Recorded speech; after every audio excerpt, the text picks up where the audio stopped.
ఈరోజు మన జీవితంలో అందరి విషయంలో కాకపోయినా అనేక మంది విషయంలో అనారోగ్యానికి ప్రధాన కారణం ఏమిటయా అంటే చెడుతనం.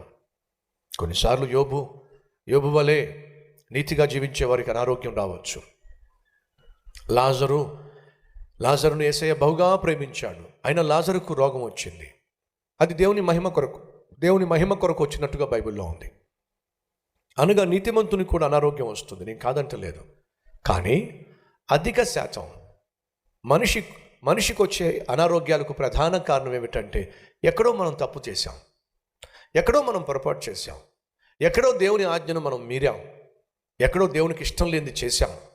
కాబట్టి దేవుడు మనల్ని సరిచేయడానికో, తన వైపుకు తిప్పుకోవడానికో, మన తప్పును తెలియచేయడానికో, ఆ తప్పును ఒప్పింప చేయడానికో దేవుడు మన జీవితంలో శిక్షను అనుమతిస్తాడు. ఆ శిక్ష అనారోగ్య రూపంలో రావచ్చు, ఆర్థిక ఇబ్బంది రూపంలో రావచ్చు, అనేక ఆపదల రూపంలో రావచ్చు, అపాయాల రూపంలో రావచ్చు.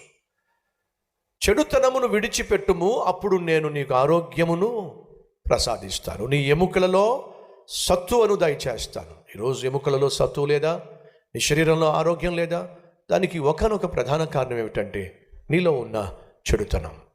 దాన్ని విడిచిపెట్టినట్లయితే దేవుడు అంటున్నాడు ఆరోగ్యాన్ని ప్రసాదిస్తాను.